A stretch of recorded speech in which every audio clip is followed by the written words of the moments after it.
मैं सीमा स्वस्ति एक बार फिर से आप सभी के लिए आप लोगों के बहुत आग्रह पर, बहुत सारी मेल्स कॉल्स के आग्रह पर आज एक नई बीमारी को लेकर मैं आपके सामने आई हूँ। वो है आईबीएस। बहुत सारे कॉल्स मेरे पास आए हैं कि सीमा जी आईबीएस के बारे में, उसकी लक्षण, कारण, निवारण, हम किस तरह से उसको आयुर्वेद से ठीक कर सकते हैं, प्राकृतिक रूप से किस तरह से ठीक कर सकते हैं, उसके बारे में थोड़ा बताइए। IBS means irritable ball syndrome. इसका मतलब है कि जब हमारी आंतों में किसी भी प्रकार का संक्रमण हो जाता है तो हमारे पाचन क्रिया को बहुत ज़्यादा दुष्परिणाम हमारे पहुंचते हैं। इसके सबसे मुख्य लक्षण मैं आपको बता देती हूँ। इसके मुख्य लक्षण है पेट में अक्सर दर्द रहना, अपच, कब्ज, गैस, कभी कभी बार बार आपको पेचिश की शिकायत हो सकती है, लूज मोशंस हो सकते हैं। कभी कभी किसी पेशेंट में देखा गया है कि कब्ज़ बहुत ज़्यादा होता है कि कई दिन तक वो उसका पेट खुल के साफ़ नहीं हो पाता है। कई लोगों को बार बार वॉमिटिंग जैसा फीलिंग होता है, क्योंकि जब हमारा किसी भी कारण से हमारा जब पेट साफ़ नहीं होता है तो डेफिनेटली हमारे जो ब्रेन में है वो कहीं ना कहीं एक अवसाद है, क्योंकि हम लोग जो खा रहे हैं वो निकाल नहीं पा रहे हैं ठीक से। तो कहीं ना कहीं अवसाद है, डिप्रेशन है, तनाव है। और क्योंकि जब हमारा पेट खाने से हम भर तो लिया लेकिन वो निकला नहीं किसी भी कारण से, तो हमें अगले दिन भूख नहीं लगती। तो ये जब प्रक्रिया लंबे समय तक ये सारी की सारी चीज़ें चलती रहती हैं तो ये आगे जाके आईबीएस में कन्वर्ट हो जाती हैं। आईबीएस आपको लगता होगा कि बहुत साधारण सी बीमारी है। आज साधारण बीमारी है, लेकिन इसको बहुत ही जल्दी, अगर हम इसको आईबीएस को हम जल्दी से इसको क्योर नहीं करते हैं तो ये बहुत जल्दी हमारे आंतों का कैंसर का बहुत बड़ा कारण बन सकता है। तो आइए इसके बारे में थोड़ा सा और गहराई से जानने की कोशिश करते हैं। लक्षण मैंने आपको बताए, पेट में दर्द होना, गैस बनना, अक्सर एसिडिटी होना, ये सब हमारी आईबीएस की पहचान है।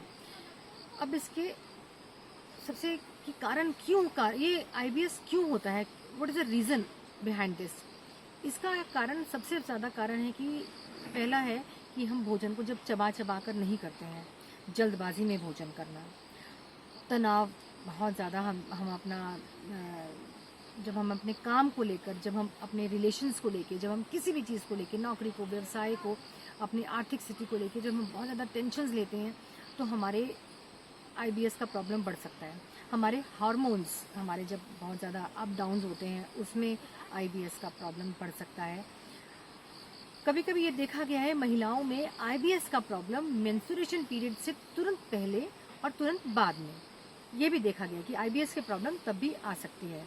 तो ये इसको आप हल्के में ना लें, इसको ये मत सोचिए कि भाई ये तो मेरा मेंस्ट्रुएशन पीरियड तो हर महीने आता है तो ये तो हर महीने होता है, लेकिन ये हर महीने नहीं होना चाहिए। क्योंकि आज ही आपको साधारण सा प्रॉब्लम लग रहा है, लेकिन बहुत ही जल्दी ये प्रॉब्लम बड़ा रूप, विकराल रूप ले सकता है। बहुत ज़्यादा मैंने देखा है महिलाओं में जो घरेलू हिंसा की शिकार होती हैं महिलाएं, उनको ज़्यादातर अक्सर वो पेट में दर्द का शिकायत करती हैं। एक अलग तरह का फियर लेके लोग जीते हैं, उनको आईबीएस का प्रॉब्लम हो सकता है। बहुत तरह में देखा गया है कि जिनेटिक, जिनके पेरेंट्स को, यानी कि दादाजी या नाना जी में भी अगर ये बीमारी है तो आईबीएस हमारे नेक्स्ट जनरेशन को भी बहुत इजीली आ सकती है। कभी कभी क्या होता है कि बैक्टीरियाज की ओवर ग्रोथ, आजकल जैसे हम ये देख रहे होंगे कि बैक्टीरिया किलर्स मार्केट में बहुत अवेलेबल होते हैं। जिम में आपने देखा होगा कि लोग आपको स्टेरॉइड दे के आपकी बॉडी बनाते हैं। ये भी बहुत जब हम प्रोटीन ड्रिंक्स हैं, एनर्जी ड्रिंक्स हम जब हम बहुत ज़्यादा लेते हैं तो आपने ये नोटिस किया होगा कि ये जो चीज़ें हैं ये आपको आईबीएस को ये बढ़ाने की बहुत बड़ी चीज़ें हैं आईबीएस को बढ़ाने के लिए। आपको पता लगा कि इसके लक्षण क्या है और कारण क्या है। अब इसके हम बात करते हैं, अब हम इसके निवारण क्या क्या हो सकते हैं, इसका हम उपचार हम किस तरह से कर सकते हैं। सबसे पहला इसका उपचार ये होगा कि आपको सुबह जल्दी उठने की आदत डालनी होगी। कम से कम आपको 4 बजे उठना होगा। योग, प्राणायाम, लंबे गहरे श्वासों का अभ्यास, यानी कि अपने श्वासों पर अपनी पकड़ आईबीएस को काफ़ी हद तक रोक सकती है। योग, प्राणायाम, आसन और लंबे गहरे श्वासों का अभ्यास। दूसरा, चाय और कॉफ़ी बिल्कुल बंद कर दें। ये इसका सबसे बड़ा और असरकारक उपचार है। चाय कॉफ़ी बिल्कुल बंद कर दें। दूसरी बात है, जब भी आपको पेट में दर्द हो, पेट में दर्द होने का आपको ध्यान होगा कि जब हम छोटे हुआ करते थे, हमारी दादी नानी जब हमारे पेट में दर्द होता था तो एक गेहूं की मोटी रोटी बनाया करती थी। तवे पे गरम करके वो रोटी डाली जाती थी और एक तरफ से सिकी हुई और एक तरफ से कच्ची।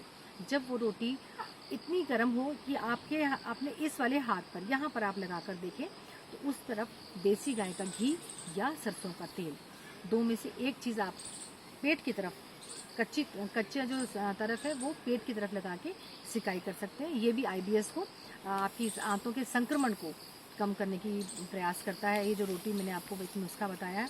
दूसरा है कि पेट पर गुनगुना तेल लगाएं, उस पर आप कच्ची सूती कपड़े की पट्टी बांध कर रखें, उससे भी IBS का काफ़ी हद तक कंट्रोल हो सकता है। 20 दिन तक लगातार अरंडी का तेल, यानी अरंडी का तेल मीन्स कैस्टर ऑयल, आपको रात को सोते समय 1 चम्मच ज़रूर लेना है। वो आपका IBS का बहुत अच्छा उपचार है। 20 दिन तक ज़रूर अरंडी का तेल लें। उसके बाद पूरा महीने का गैप रखें and again you can start 20 days फिर से, क्योंकि अरंडी का तेल हमारी आंतों में जाकर हमें बहुत ज़्यादा तरावट देता है, हमारी जो चिकनाई पैदा करता है वो हमारी खुश्की कम करेगा और हमारे कब्ज से हमें बचाएगा। सुबह खाली पेट आप 2 लौंग मुंह में डाल के चूस सकते हैं, वो भी IBS का बहुत अच्छा उपचार है। और हल्दी और शहद का मलहम बना के दिन में 2 बार आप सुबह शाम चाटें, वो बहुत अच्छा उपचार है। यदि इसके बावजूद भी आपका नहीं हो सकता है तो आप हमें संपर्क कर सकते हैं। आयुर्वेद धाम आपकी उच्चतम भविष्य की और उत्तम स्वास्थ्य की कामना करता है। मैं आपको नंबर्स बताती हूँ कि आपको किन नंबर्स पे संपर्क करना है। 9991996223, 9953204068। आप इन नंबर्स पर हमें कांटेक्ट कर सकते हैं। आपकी IBS की औषधि भी आपको यहाँ से मिल सकती है, लेकिन पहले कोशिश करें कि बिना औषधि के आप ठीक हो सकें। तो अभी आप सभी के उत्तम स्वास्थ्य के साथ मैं विदा लेती हूँ। वंदे मातरम।